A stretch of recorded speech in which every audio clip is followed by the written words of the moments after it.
Hey Jack Squad, how everybody doing? Hope all is well.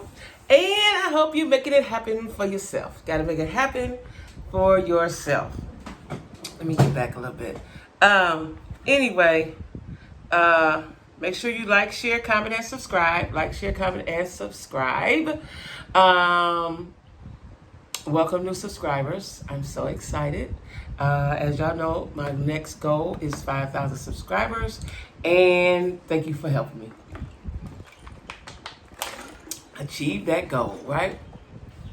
All of my social media stuff is down in the description box, including my email and my Cash App. You want to send me something, please do. Also, hit that Cash App, y'all. I need it. Hit that Cash App. Anyway, y'all, I'm talking about Love Marriage Huntsville now. My favorite show, right?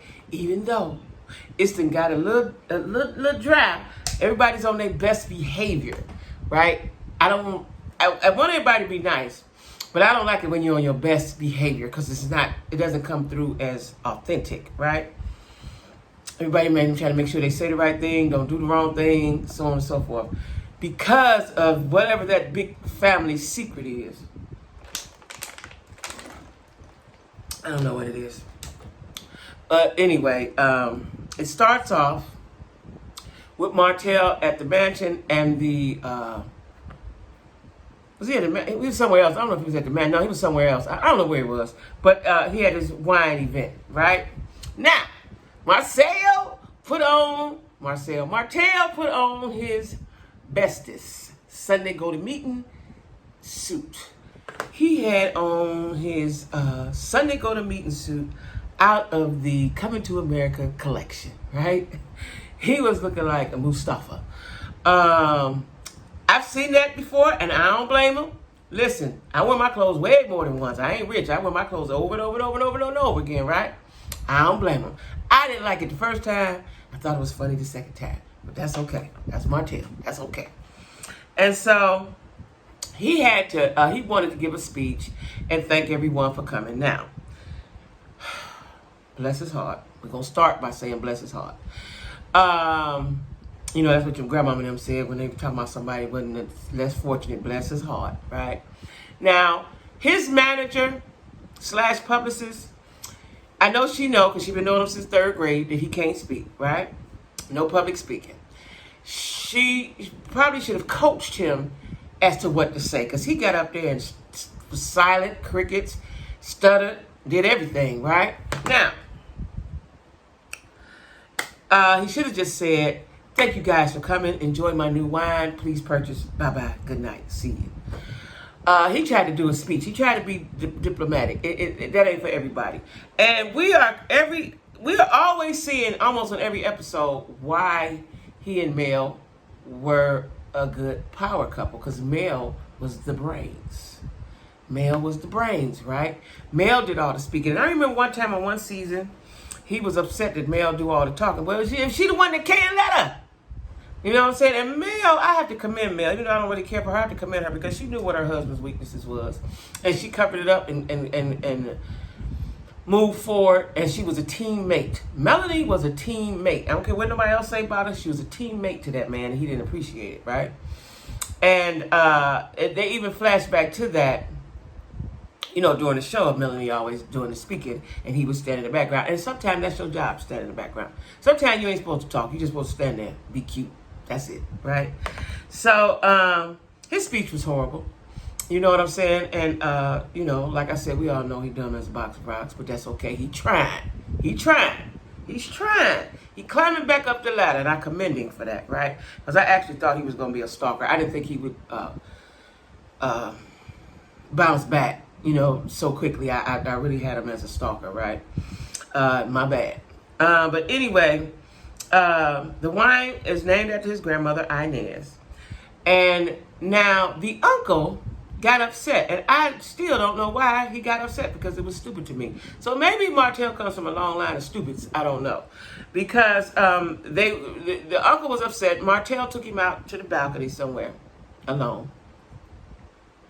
And the uncle said something about my mama. That's my mama, And I think he wanted Martell to talk more about grandma. Now listen here. You know, you the uncle. You didn't watch the boy. You didn't watch the little dumb ass grow up. You know he can't do all that. He did the best he could, right? You know he can't do all that. He named the wine after her. That wasn't enough. He wanted Martell to tell all about grandmama. All about grandmama. That's what he wanted, which I thought was stupid, right? He could, because he's limited in his speech and his thinking, he might have said, I love my grandma. My grandma was the head of the family. My grandma was, but he couldn't think to do that. He couldn't think to do that. He means well. He couldn't think to do all that. And the uncle got to know that. You didn't watch the boy grow up. You know that. So, the uncle out there getting it crunk. I thought they was about to wrestle for a minute, right? And Martell pulled him close and said, we are on national TV, not right here. Now listen, when somebody pull you close, they pulling you close so you can feel the fire, so you can feel the strength, so you can feel everything they trying to make you feel without saying it, right? Uncle still was talking. Talk. That's my mama, right? And I'm imagining Uncle probably is spoiled mama's boy just like Martell, right? Probably running the family, right? And so he kept going, and Martell was like, wait, Unc, he was trying to get some understanding, but he wanted Unc to be respectful because we had my situation in front of the camera, in front of the national United States of America, right? So, I think it was uncalled for. I think what Uncle did was uncalled for. Because if you're the uncle and Martell respects you like I know that he does, you could have been like, when you got on the porch, instead of being angry and, I can't talk and I got to leave. See, the I got to leave part, let me tell you what the I got to leave part was. The I got to leave part is I can't watch your success. I can't watch it. That is, ladies and gentlemen, jealousy. It had nothing to do with mama. And shit that had nothing to do with mama. That had to do with, I'm jealous. Because I can't watch it. I can't stay and look at this. Because if he was really the uncle and he was really upset, he would have said, listen, man, you know what mama was to us and her strength and her, whatever you needed to say, you would have relayed that to your nephew. So your nephew could understand why you're so upset. And then nephew, if he had it, could have went back in there and said, hold on, y'all. My uncle upset. I don't want nobody in my family, nobody here to be upset. Let me just tell you a little bit about grandma. But Martell don't even have all that in him. And he know that, right? But if you wanted to correct it, the correct way was to just tell Martell, listen, I just want you to say a little bit more about my mama. That's my mama. Let say a little bit more about her, right? She cooked greens good. Whatever you needed him to say about mama, right? And Martell really didn't even understand why the brother was like that. He didn't understand. And so Uncle, I think, eventually left. Now, while they was out there doing their little thing, the guys were setting up in a room to take pictures, to take photos. And they was like, where's Marty? Where's Marty? And the guy that's the contractor, I don't know if he's the preacher too, but the guy that they often go to for help and advice, him and Melanie, that time Melanie threw the glass or whatever she did, right? He said, listen, it's a ruckus going on. The uncle's mad because he didn't say enough about mama, right? And Maurice, which is what I like about Maurice. Maurice and Kimmy are so level-headed. Maurice said, well, hey, wait a minute now. He doing the best he can. We all know that. He doing the best he can. And hold on, my phone ain't doing right. He said he doing the best he can, right? So, hold on. Yeah, he said he's doing the best he can, right? And I think, like I told you, I think Unc was on some bullshit. I just think Unc just could not watch his nephew be successful. Because anytime you can't look at somebody during their greatness, it's usually jealousy. It's a problem there, right? So anyway, Martell stated to the guys, I appreciate you guys' support. And I do too. Even though Martell fucked up his whole family situation. Fucked up his bag and everything, right? He fucked up the whole thing, right? We can't beat him over the head. Not his friends. Can't beat him over the head with it because that's what friends. Friends are there for you during the good and the bad. And I respect and appreciate the way the guys are supporting him, even though he tried to throw Marceau under the bus. All right, now, so the next day they get up, and Lou wasn't there because he had to leave. He had a death in the family. He had to leave, right? I was wondering, like, why did he leave? What happened? Did Tiff give him a call and say, get back here now? But he said later on that he had a death in the family, right? Now, Tiffany's asking him, how did the trip go, right? Now, listen.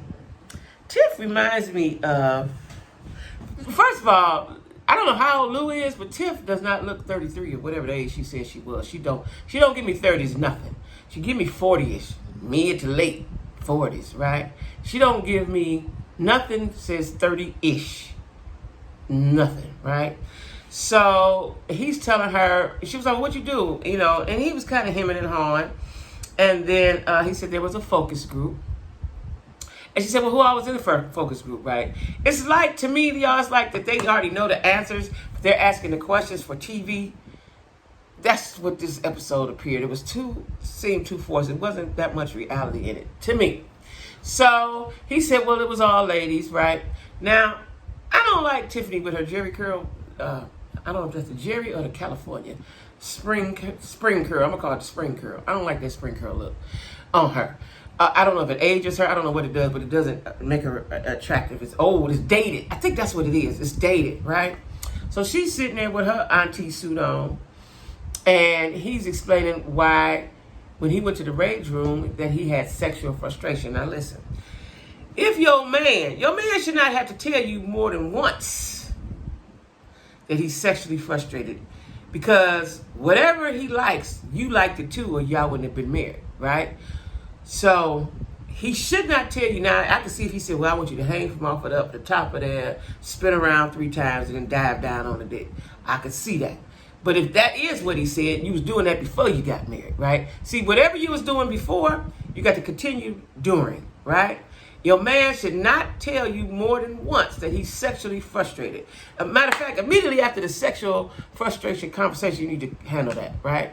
So, she's standing looking perplexed and confused, right? And, he looking at her in the black man kind of way, like, you know what I'm talking about, right? Listen, we're going to keep this PG or slightly R or something. But Tiff said, well, if you're feeling like that, that's something we definitely could have had a conversation about. Now, what I thought she was going to say was, oh, let me rectify that, baby. I didn't think she was going to say we need to talk about it. He don't want to talk. He done did enough talking. He don't want to talk. I know, they know, everybody know. He's sexually frustrated. No more talking. Time for action, Tiff. So anyway, then Kimmy and Maurice talk about the trip.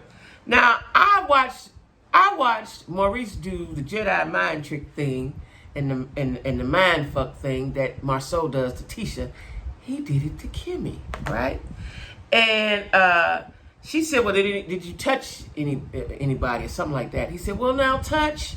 She said, and she wanted to say, nigga, did you touch? But she said, did any skins? She kept they kept going back and forth about what touch is. Touch is touch. Touch is touch, right? And he said, well, define touch. He was just going all around about the touch, right? And he also stated that Melsica, I think that's her name, or Melanika, I think it's Melanika, is the original male, and the wife male is male 2.0. That's what he said. Because that's what Martell said. Right? And then, so now Tisha and Marceau is talking about the trip. And of course, Marceau, being the narcissist that he is, gaslit her right away. Set her on fire, right? And so then he said, where did I put it? He said, they were talking about Tiffany and Big Lou and their sexual frustration and all of that. And Marceau said, I'm not going to be in a, what did he say? I wanted to quote it. He ain't going to be in a relationship without sex. And I get it. He said, but you also know sex can be outsourced. I was like, oh, this dude, right, in his words. And he'd have Tisha sitting there looking, twisting her head around. You know how when you're talking to a dog and he's trying to understand you? He'd do Tisha the same damn way, right? And so then, it's flashback to Kimmy, and Kimmy said regarding sex, they talking about Tiff and Lou. Everybody talking about Tiff and Lou. See, and the reason why everybody talking about Tiff and Lou, because they got on here like they was the perfect couple. Now we see a little bit unraveling happening, right? We see a little bit unraveling going on. Sex and money is always the main thing. Whether you're not getting it, you're getting too much, or you're cheating. Sex is the main thing in a relationship because this is your person, right? This is your person. And so Tisha said, women like to be wooed, which Tisha said as well. She said, you can go out and do whatever you want to do. I have to take care of the kids, the house, to this, to that. And then you want me to be sitting here ready for you when you come in, whenever you come in, which is what she said, whenever you come in, right? And men do think like that, especially if they got that antiquated way of thinking. That's what they think. They can do whatever they want, come in when they want, and you better be ready for whatever they want to be ready for, right? And it don't work like that with humans, right?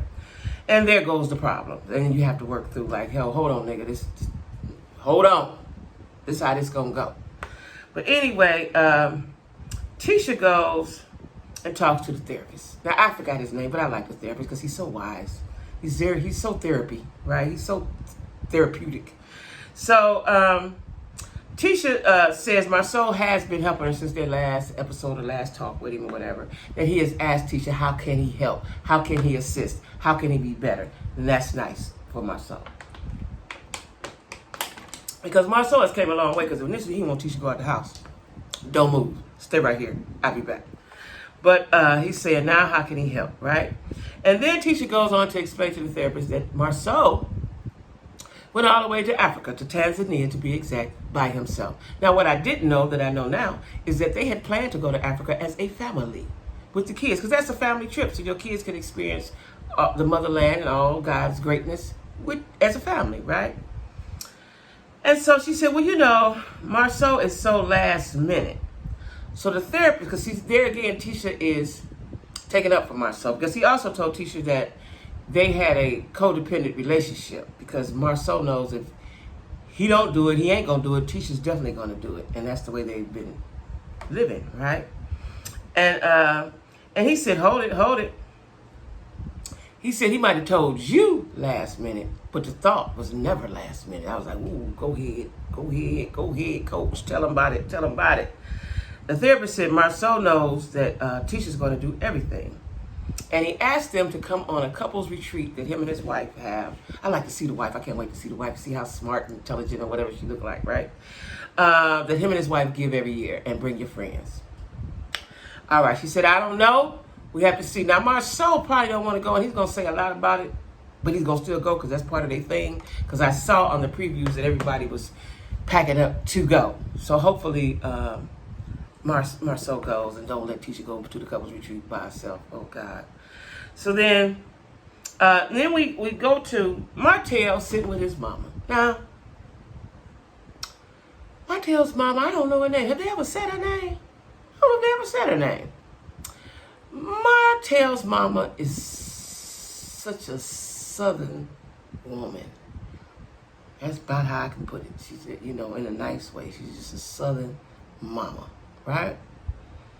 And that's why she's all on the other end of the spectrum from Wanda. That's why her and Wanda, she don't even talk. She walked right away when Wanda come around.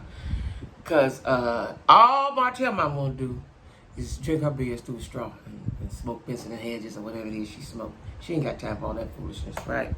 So she, she's asking, Martell's telling her about the wine event, and he's telling her about the uncle that got upset. And so the mama said, well, have you called him? Which is the first thing you would say. Have you called him? Have you talked with him? Let's get this resolved.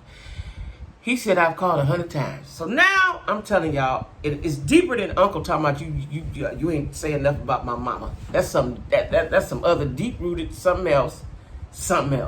Because as an uncle, again, you're the elder, you're going to school him. You're going to say, like, you know what, man? You're going to answer the phone and say, you know what? I just want you to say a little bit more about mama. Mama was the greatest. She cooked the best greens, made the best potato salad. Whatever he wanted Martell to say about mama, who mama was. That's what he should have told him, and that been that. Now the boy got to call you 100 times. You don't want to talk. That's deeper. That's deep. Because I know when I don't want to talk to somebody, it's deep. It ain't no little nothing, something. It's deep. It's deep. So again, it ain't because he didn't talk about mama. That ain't it. You can say that's it, make yourself feel good, but that ain't it, right? I'm gonna go with door number one. And that he's jealous of his nephew. And so the mama said, well, because mama was so good. She just sitting by me. I believe she about dumb as Martell. I just do. And that's where you get it from. You know what I'm saying? Apple don't fall too far from the tree. She's just a nice old Southern woman, right? And then, so now, Mel meets up with Kimmy. Now, what Mel did, and I didn't think I would see it, but I guess she said, fuck it, I'm going to try it. She tried to do to Kimmy what she's always done to Tisha. Put a bug in the ear and make her start thinking about stuff, right? But Tisha, being as smart as she is, didn't fall for the banana in the tailpipe, right? So they were talking, and Kimmy was telling her about the uncle that got mad, and Mel said that's probably Uncle Sammy, and something else, right? Then she, out the blue, said, now tell me something. And she called Kimmy by her whole full name. I forgot what it was. Kimbertha Smith Jones, I don't know. She said a whole name I ain't heard of, right? And she said, when your husband tell you he going somewhere, he going out of town with the boys, that don't make you nervous, or you don't be something scared, frightened, whatever the word she used, right? And Kimmy hit her right wit. Didn't need time to think of nothing. She said, no, I trust my husband. I trust my husband. Now that threw Mel back. But see, Mel is used to baby gaslighting, because that's what she do to Tisha. That's what she do to what's the other girl name? Not Tiffany. What's the other girl name? Destiny. You know what I'm saying? And I guess they ain't gonna really show Destiny that much, because they don't want Destiny to get too much airtime, because she hanging out with them Scots over at Black. But Kimmy didn't go for that. And I don't know why Mel thought she could try. I guess, that's her personality. She thought she could get that off. And soon as Kimmy said, no, I trust my husband, and Melanie made her face like, mm-hmm. And Kimmy said on the green screen, your husband cheated. All husbands don't cheat. All husbands don't cheat. Melanie has to, even though as much as she act like she all right and she okay, she might not need to be around them people no more, so she can get her mind and system and body clear from that trauma that she has felt. You know what I'm saying? Because everywhere you go, you want to make sure somebody know that they husband cheating. That's not cool. That's not cool at all. But Kimmy got with her though. Kimmy got right with her the way she should have. The way she should have. Oh, somebody just took me something. Okay. Okay. All right.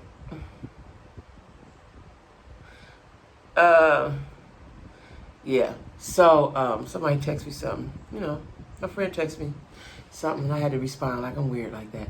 But anyway, Kimmy got right with her. You put her right in her place. Gathered her right quick. We ain't about to put that bug in my ear and make my head spin all around. We ain't about to do that. See what I'm telling you about Mel? Mel's something else, y'all. I know people be saying, oh, Mel so this and she so that. Mel is a motherfucker. I don't care what nobody say. It's in her own country little way. Yes, she is. See, when country folks are subtle about stuff, except for Wanda. They kind of subtle about what they doing. You know what I'm saying? But anyway,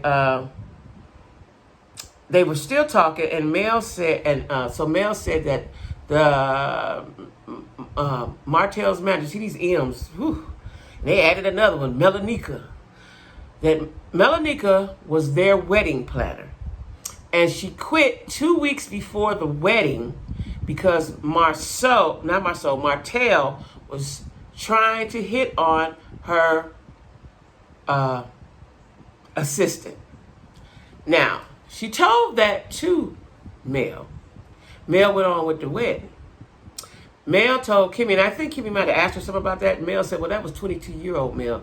36-year-old Mel, if she had told me that, we wouldn't, she was insinuating they wouldn't have moved forward, right? So you mean to tell me 2 weeks before you get ready to marry the person you love to death, you still trying to hit on somebody else? Martell ain't ready. He wasn't ready, and he probably won't ever be ready. He probably one of them dudes that won't ever be ready, right?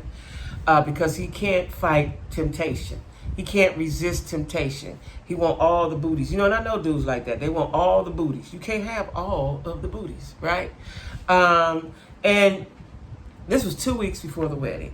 And she didn't go into more details. It went off. But I think that she gave us a whole big old glimpse of who Martell is. Now, what I want them to do next week is I want them to come back to the table with Kiki, Miss Wanda.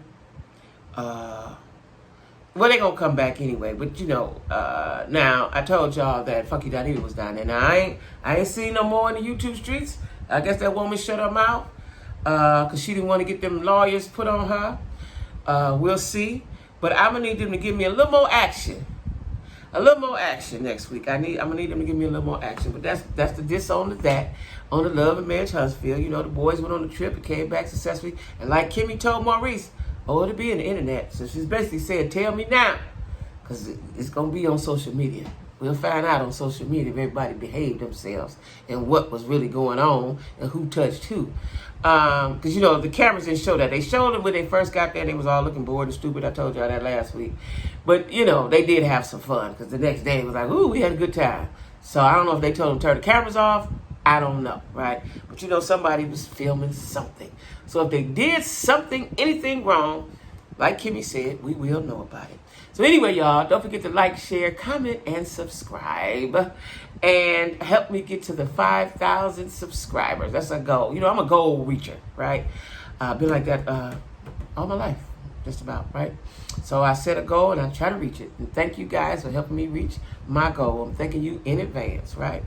And don't forget to email me and hit my Cash App. Hit my Cash App. All right, y'all.